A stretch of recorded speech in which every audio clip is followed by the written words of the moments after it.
Yeah, I've got a few questions. There's a lot of Yeah. points made, and some of them are pretty shocking.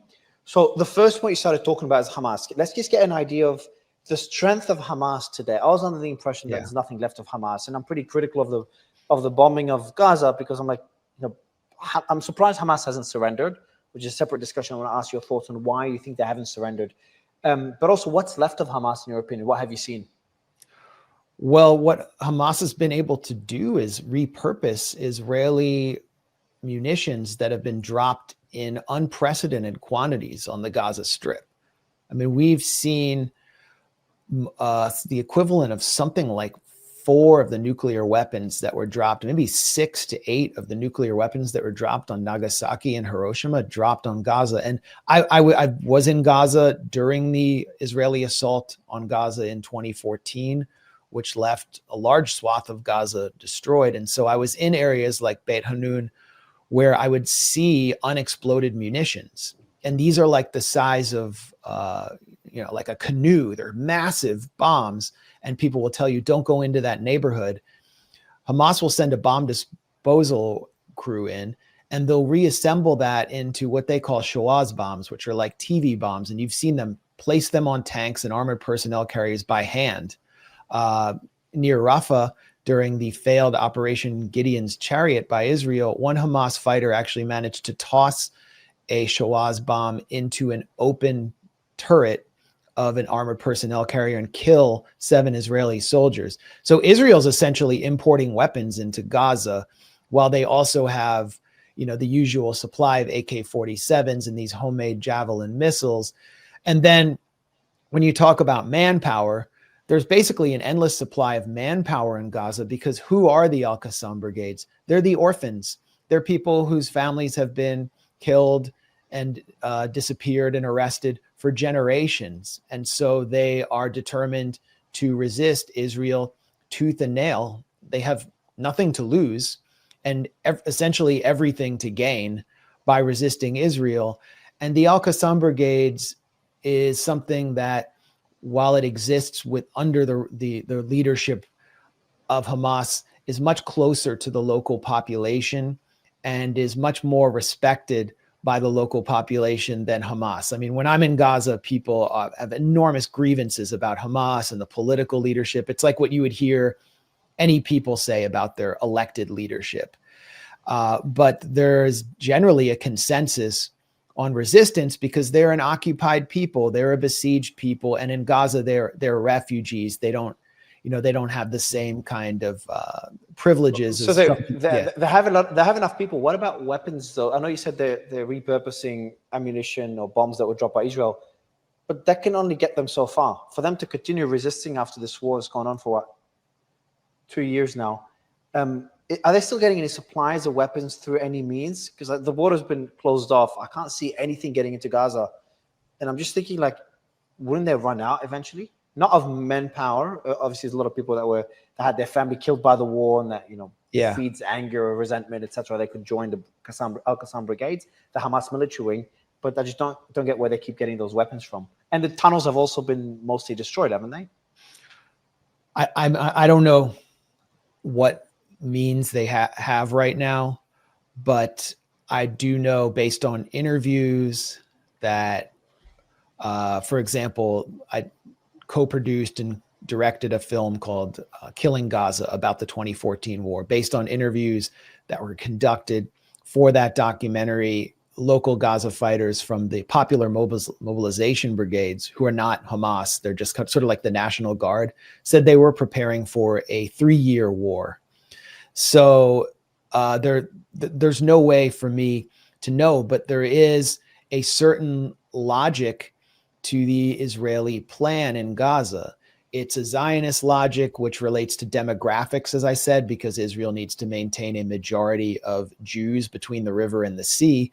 But there's also a military logic to it, which is that they believe the population will continue to resist it as long as it's physically there. So they're actually removing the population. It's mass ethnic cleansing in order to stamp out all resistance. And we're seeing this all across the region. I mean, we're seeing Israeli officials go on Israeli media and talk about forcibly moving 400,000 Lebanese people north of the Litani River because they see that entire population, which is mostly Shia, as a base of resistance. So Israel sees the population as a whole as a gigantic problem. And so I think that kind of trumps any discussion about military capacity. They even have a doctrine for attacking the population called the Dahiya doctrine, which was pioneered under their former northern commander, Gadi Eisenkot, in the 2006 assault on Lebanon. And it's named for the Shia neighborhood in Beirut that was leveled by Israel. The idea is we level and destroy the entire civilian neighborhood in order to demoralize them to the point where they stop supporting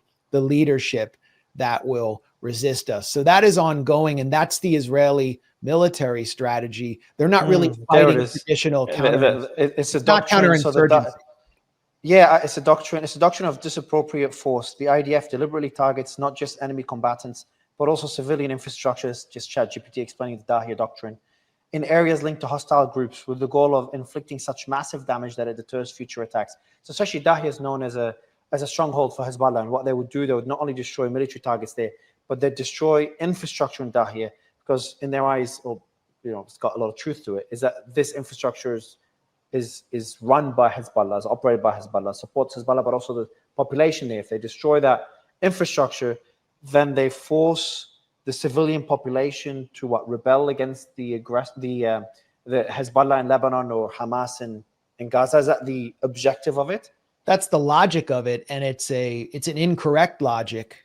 Israel thought it could employ this to some degree in Iran, and what wound up happening was the Iranian population, much of it which disagrees with the revolutionary leadership there, the Islamic Republic, rallied around the flag and became more nationalistic because they're seeing their neighbors' homes go up in flames. That's what's happened over the years in Gaza. It's what happened in Lebanon, especially since Hezbollah managed to kick the Israeli occupation army out in 2006, I think. Well, in 2000, they kicked them out. And then 2006 was the second Lebanon war.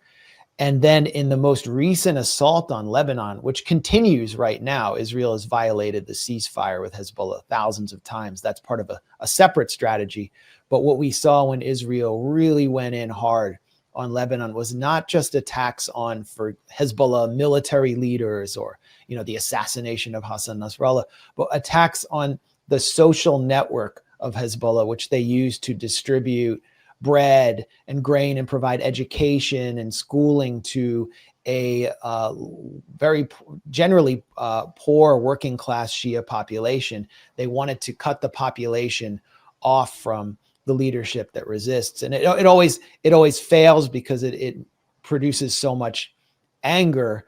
But we're going to see this strategy play out continuously because Israel's only objective and its only way of holding on as an ethno-religiously pure state in a region where most people are not Jewish is through the Dahiya doctrine, like total destruction of all resistance, including the population that supports it. So we're witnessing just so many human rights crimes, and it's not just random. I'm saying there's a logic to it all. I have a counter argument to make, not for Gaza, because I'm pretty appalled by what's happening there. So it's hard to really. I try to always look at both sides of every coin. I'll try my best. It's been difficult for Gaza, but for Lebanon and Iran, I understand they hit a lot of the Iranian infrastructure. And in Lebanon, though, they were a lot more careful. The strikes were a lot more precision strikes when you compare it to what happened in Gaza. Dahiya was hit pretty hard, but they gave a lot of warnings to the buildings. Now, it seemed that they did this intentionally for strategic purposes. They wanted the people to rally against Hezbollah, for Hezbollah to disarm. That's how I saw it. But the strikes were relatively, more carefully done. Would you agree for at least Lebanon, to an extent Israel as well? I based on what I saw and what I was told by people who've been to Dahiya, no. I mean, they were blowing up businesses that belonged to Shia businessmen. They were attacking areas that they considered sympathetic to Amal, which is not Hezbollah.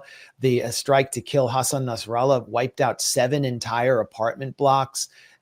They wanted to be so sure that they killed Hassan Nasrallah in this underground bunker that they used, an unbelievable amount of GBU bunker buster bombs that weighed between 2,000 and 5,000 pounds. So I don't know how careful this was. It was just, and we also saw Israel for the first time attack near Hamra in Beirut, carrying out strikes near central Beirut. But it was a pretty, but certainly, yeah, they weren't wiping out strike. the entire, they didn't destroy the entire city like they've done in Gaza.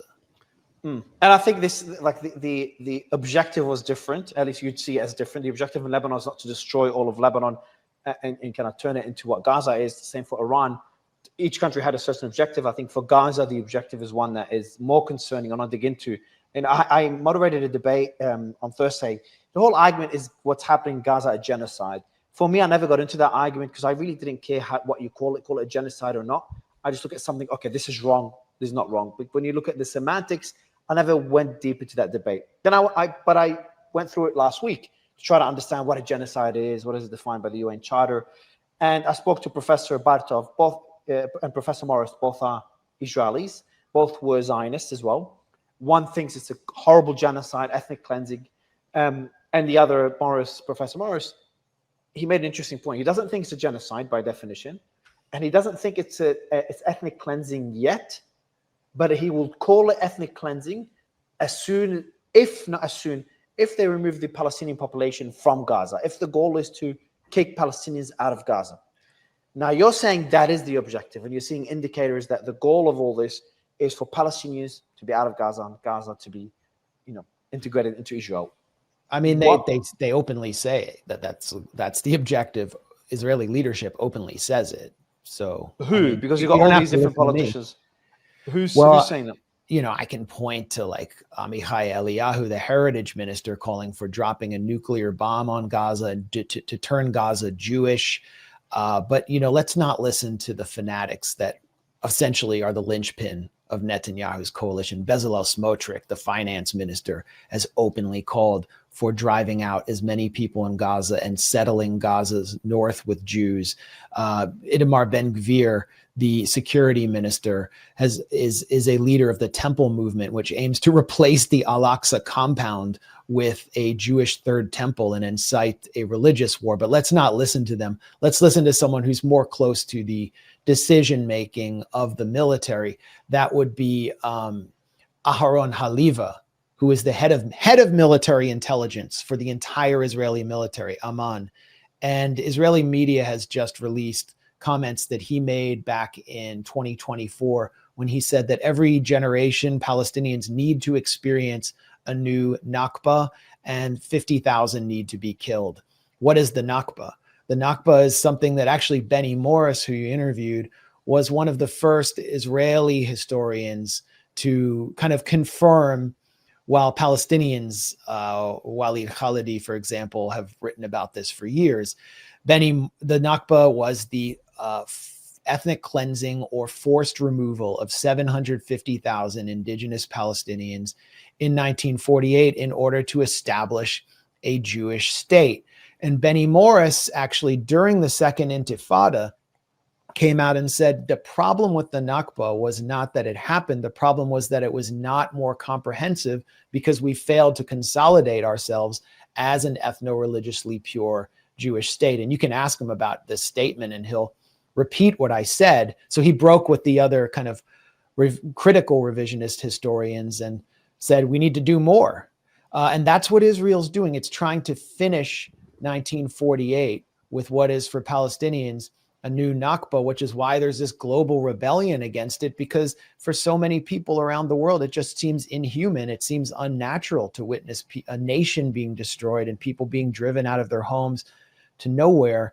And if I can make a quick point about Lebanon and what's happening there, because I know you interviewed Tom Barak, who's the U.S. envoy, and I think we could be witnessing more destruction in Lebanon ahead. Certainly, a new war with Iran is inevitable because I said Israel cannot secure its existence as a self-proclaimed Jewish state without crushing all resistance in the region, which means war, war, and war.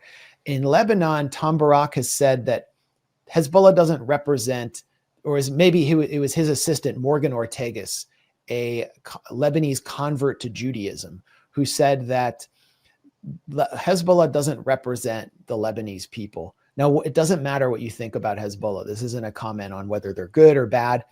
But in parliamentary elections, Hezbollah and the allied group Amal win more votes by far than the group that the United States is trying to back, Lebanese Forces, which is the more pro-Western, pro-US, anti-Shia organization. Like three times more. Yeah. So like what they're trying to do is dislodge a popular group. And the only way to do it is by attacking and destroying the civilian population. And what the US ambassador in Lebanon said under Biden in a meeting with Lebanese forces, this was actually reported by the Lebanese paper Al-Akhbar, was you have to get out and get aggressive against Hezbollah. And I think right now the US agenda, and which is one hand with the Israeli agenda, is to ignite a civil war in Lebanon, to force Hezbollah and Amal to fight against the Lebanese army and the anti-Shia force, the anti-Iran forces. And that's why they're pushing disarmament of Hezbollah. Can we go back and forth on this one? I disagree on this one, so it's going to be a good discussion. So when I spoke to Tom, he said, so I asked him a question, because I was split on whether Israel's incentives to have instability in countries like Syria and Lebanon to keep, neighbors weak, or to have stability and allow for economic prosperity for both countries. So I was split on this. I was kind of leaning more to instability, especially after the strike, when the Druze and the government forces or the government allied forces were fighting in northern Syria. The IDF struck the headquarters in Damascus. And then obviously in Lebanon, they continue to strike Hezbollah targets.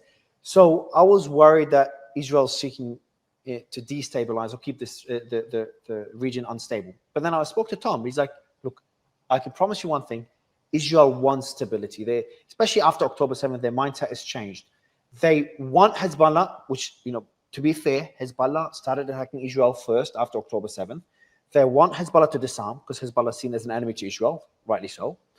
And they, I think there was an article came out a few days ago, or report that the Syrian president, which I'm hoping to interview soon, the Syrian president and Israel or Netanyahu spoke, and they're not normalizing relations, but they have at least some sort of middle ground where they're going to keep the buffer zone, no military presence in that buffer zone between Syria and Israel, and have Israeli forces pull out of Syria.